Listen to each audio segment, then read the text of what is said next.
Hello everyone, welcome to my channel GJ education point. आज हम discuss करेंगे दिसंबर 2020 के कुछ इंपॉर्टेंट क्वेश्चंस जो कि यूजीसी नेट एग्जाम्स में आए थे और आगे भी इनको आने की संभावना है। ये यूजीसी नेट सेकंड पेपर शिक्षा शास्त्र से रिलेटेड क्वेश्चंस हैं जिनको आज हम डिस्कस करेंगे। तो स्टार्ट करते हैं। कक्षा का एक छात्र स्कूल के निर्देशन कार्मिक के पास जाकर उनसे अपनी कक्षा के सम समूहों के साथ अपने सामंजस्य की बात बताता है या बताती है। इस स्थिति के लिए किस प्रकार के निर्देशन सेवा सबसे अधिक उपयुक्त होगी? पहला ऑप्शन है इसमें शैक्षिक निर्देशन, इसके बाद है व्यावसायिक निर्देशन, व्यक्तिगत निर्देशन और सामूहिक निर्देशन। तो यहाँ पर बात हो रही है कक्षा के छात्र द्वारा निर्देशन कार्मिक के पास जाने की, और वो किसके बारे में बात करना चाहते हैं? अपने सामंजस्य की बात, यानी एडजस्टमेंट की बात स्वयं की बताता है। तो वो किस प्रकार का निर्देशन चाहता है? व्यक्तिगत रूप से या वैयक्तिक रूप से किया जाने वाला निर्देशन उसे चाहिए। व्यक्तिगत निर्देशन किस लिए दिया जाता है? सामाजिक और नागरिक समस्याओं के लिए, स्वास्थ्य एवं शारीरिक क्रियाओं, अवकाश के सदुपयोग के लिए या नैतिक विकास की क्रियाओं के संबंध में व्यक्तिगत निर्देशन दिया जाता है।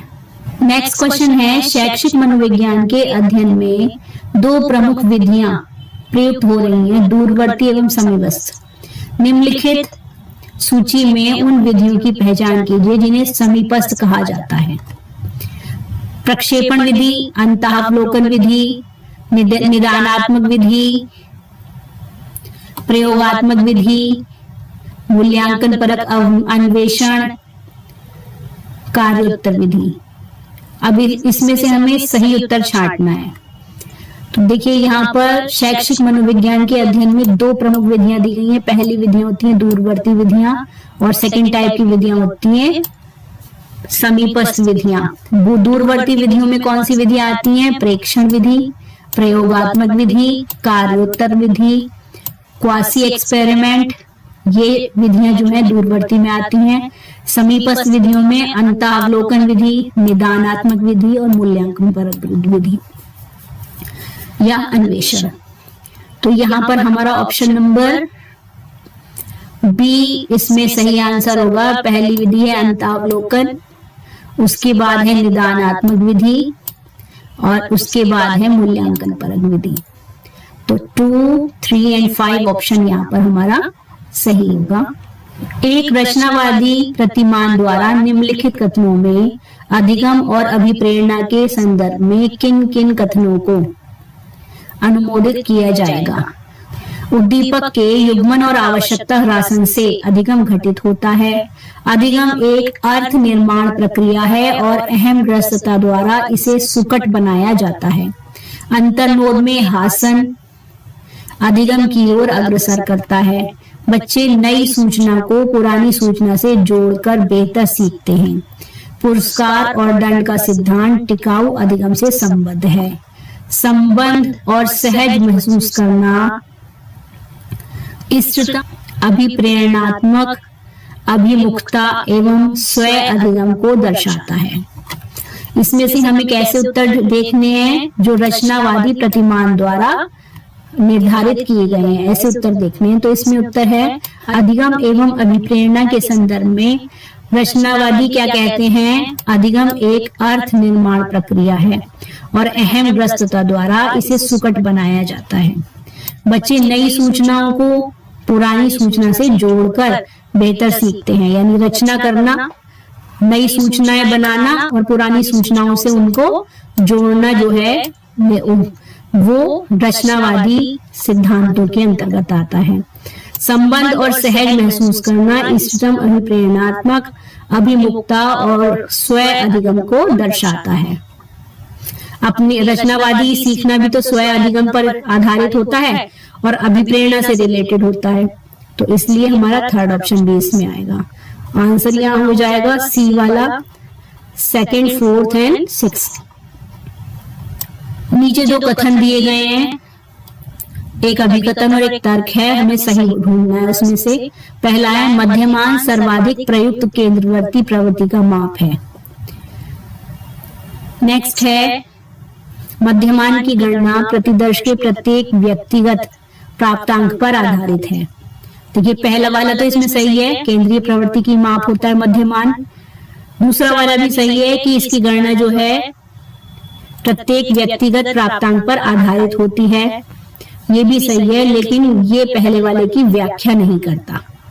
तो हमारा इसमें ऑप्शन आ जाएगा बी वाला कि ये व्याख्या नहीं करता है। परामर्श के संदर्भ में निम्नलिखित कथनों में से कौन सा समुच्चय उचित है? तो परामर्श के लिए कथन दिए हुए हैं, इनमें से हमें सही ढूंढने हैं। परामर्श दो व्यक्तियों के बीच आमने सामने किया जाने वाला पारस्परिक संवाद है। बिल्कुल ठीक बात है, दो व्यक्ति जब तक नहीं होंगे तो हम परामर्श किससे करेंगे, है ना।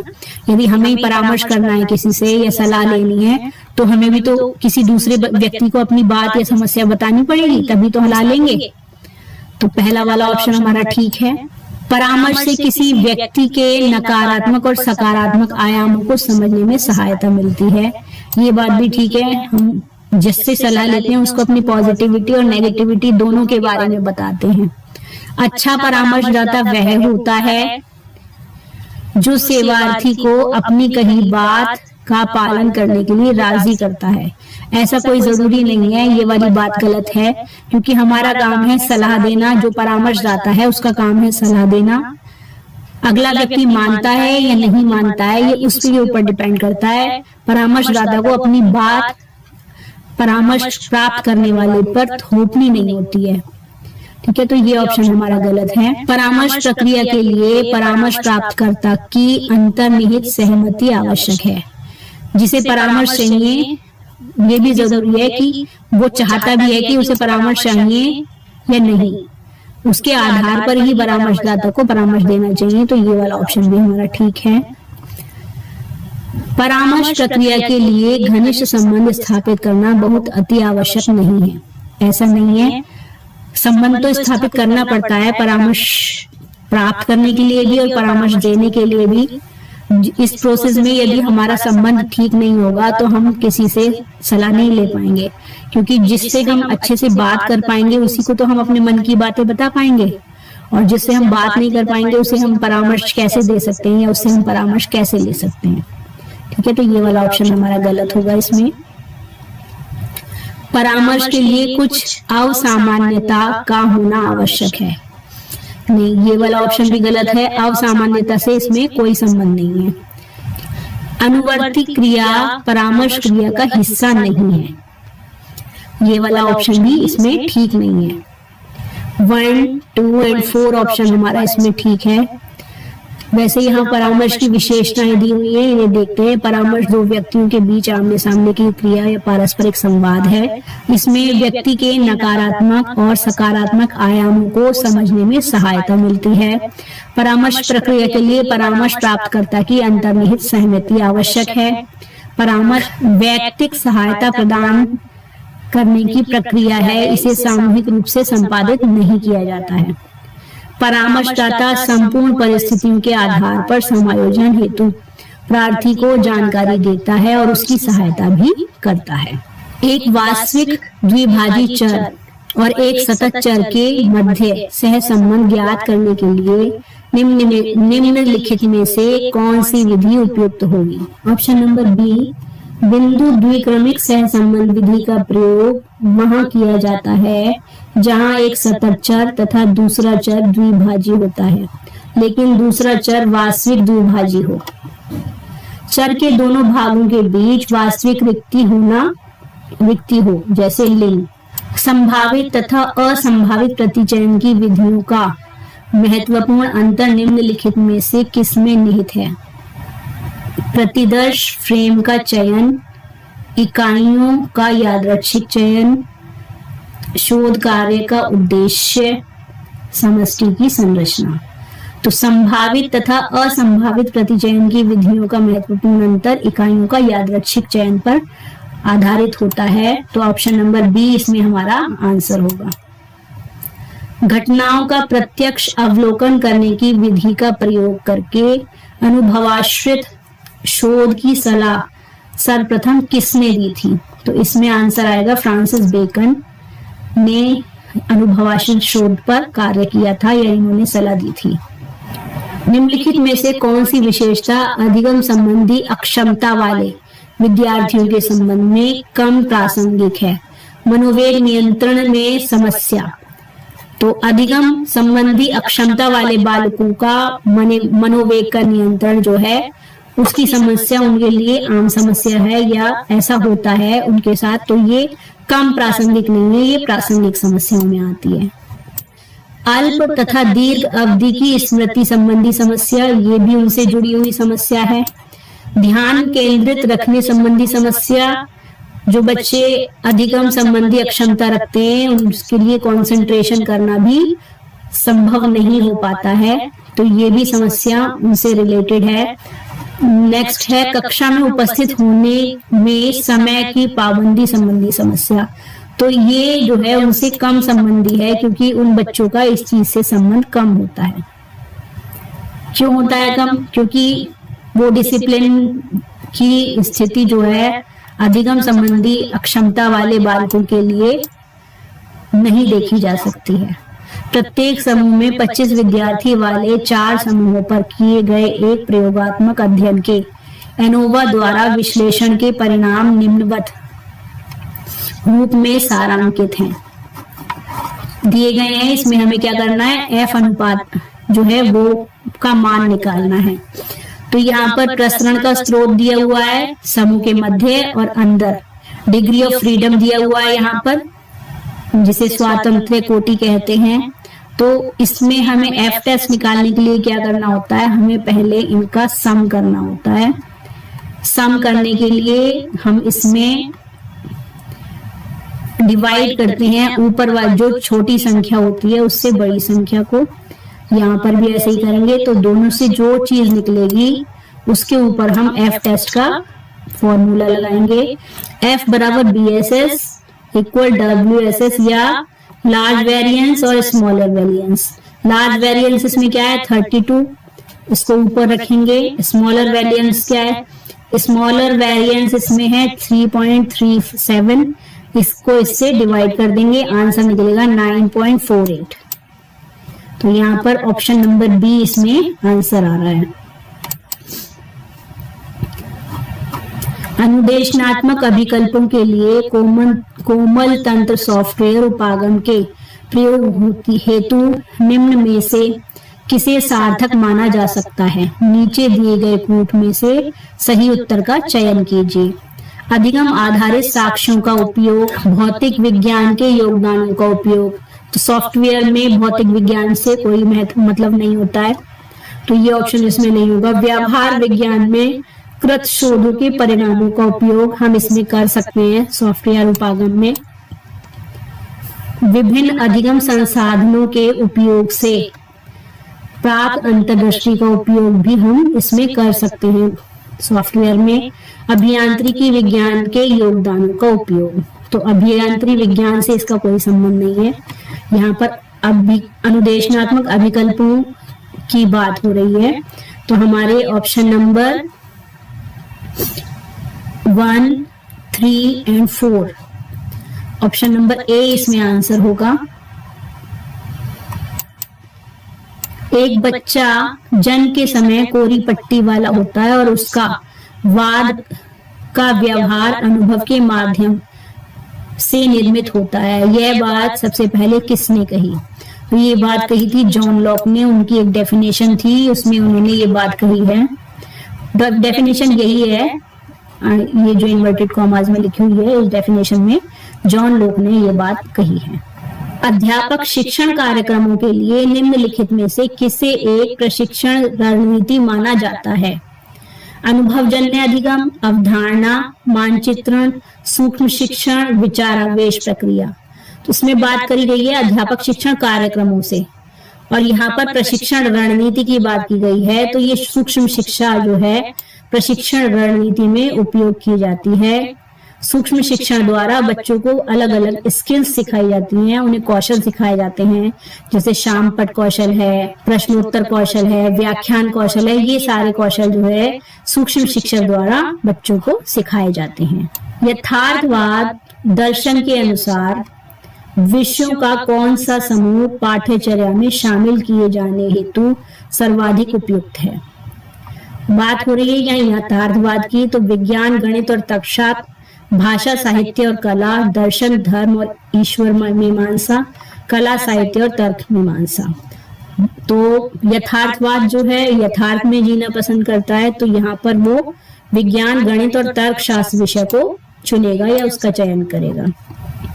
अध्यापक शिक्षा में संकाय सुधार कार्यक्रमों के लिए निम्नलिखित में से किन हस्तक्षेपों को लागू किया गया। पुनश्चर्या पाठ्यक्रम को अध्यापक शिक्षा संकाय सुधार के कार्यक्रमों के लिए लागू किया गया।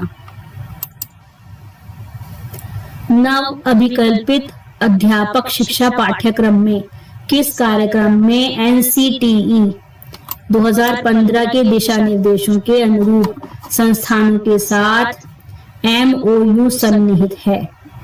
सिद्धांत के पाठ्यक्रमों का क्रियान्वयन, व्यावसायिक कुशलता घटक में अभिवृद्धि EPC, प्रयोगात्मक कार्य आधारित घटक, विद्यालय संबद्धता कार्यक्रम, प्रशिक्षण और इंटर्नशिप।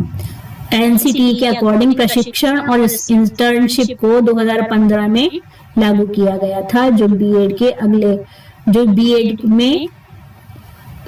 बीएड प्रशिक्षण में स्टार्ट किया गया।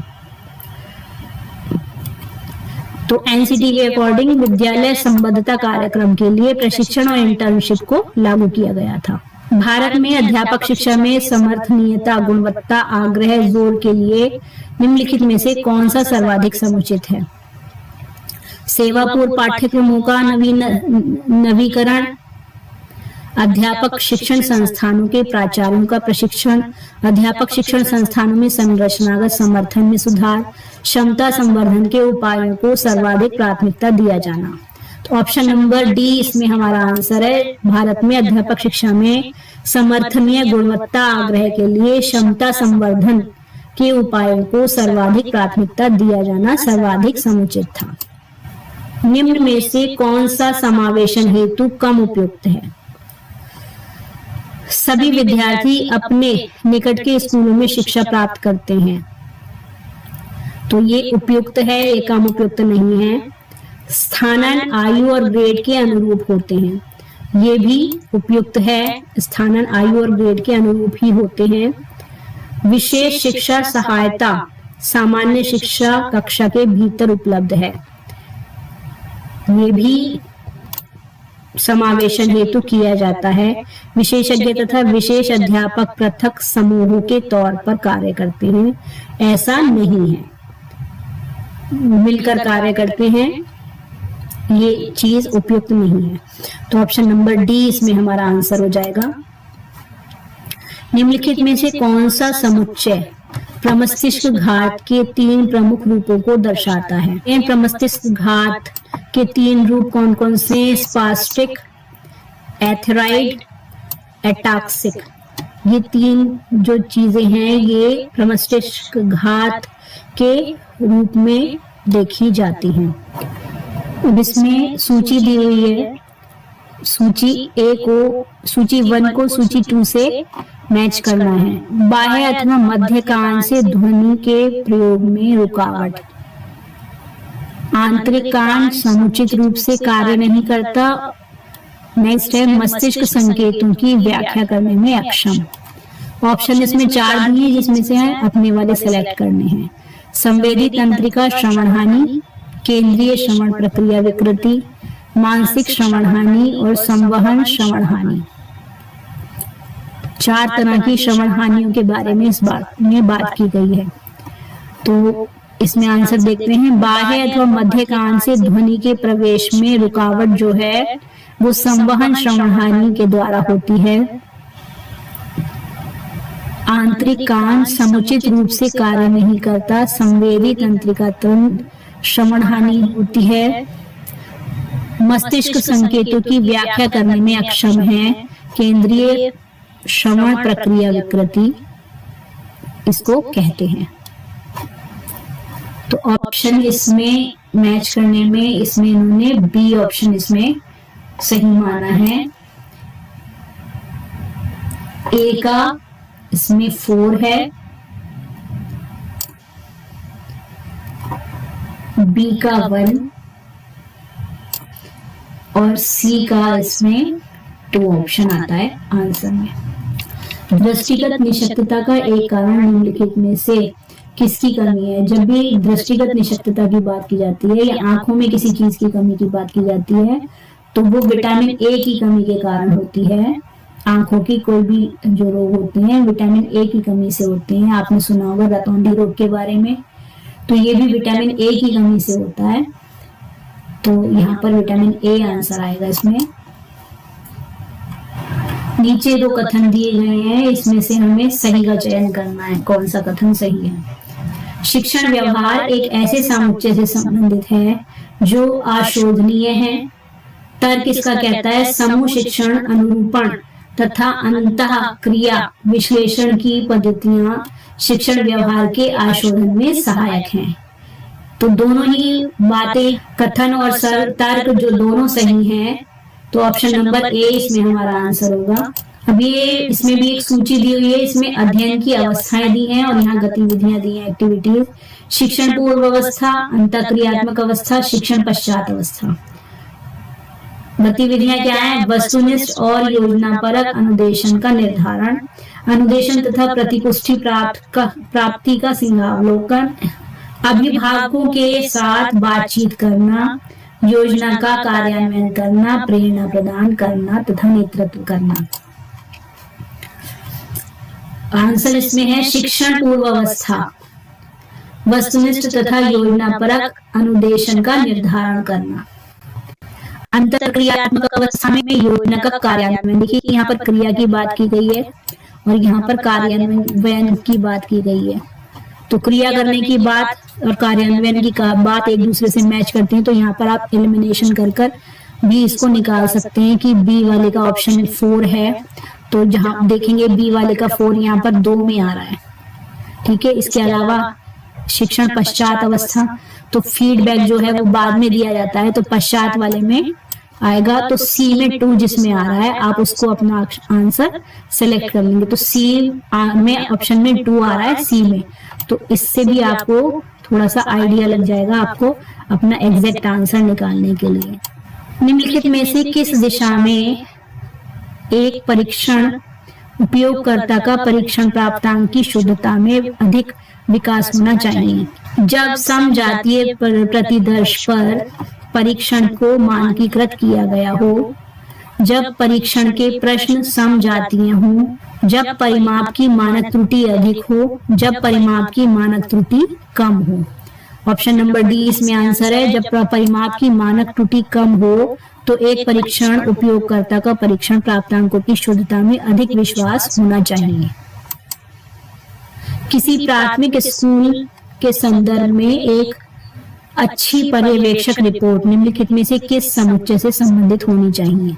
बाधक और सहायक शक्तियों का सूचीयन रिपोर्ट में किया जाता है कि कौन सी चीज बाधक है और कौन सी चीज सहायक है। दोष निवारक फीडबैक या प्रतिपुष्टि प्रदान करना, ये भी पॉसिबल है। प्रणाली की कमियों को उजागर करना, ऐसा कोई जरूरी नहीं। महसूस किए गए परिणामों प्रभावों पर चिंतन करना, तो ये इसमें हो सकता है कि जो भी रिजल्ट आया उस पे हम सोच सकते हैं कि क्यों जरूरी है ये।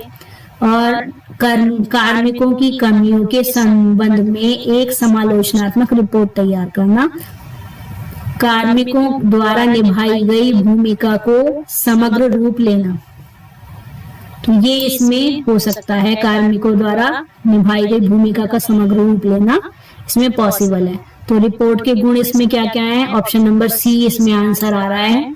बाधक और सहायक शक्तियों का सूचीयन, दोष निवारक प्रतिपुष्टि प्रदान करना, महसूस किए गए परिणामों प्रभावों पर चिंतन करना, कर्मियों द्वारा निभाई गई भूमिका को समग्र रूप से लेना।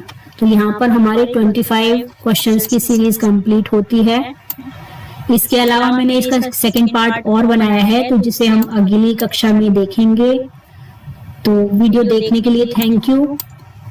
मिलते हैं नेक्स्ट क्लास में। वीडियो को लाइक, शेयर एंड सब्सक्राइब कीजिएगा ताकि और बच्चे भी मेरे इस चैनल के साथ जुड़ सकें।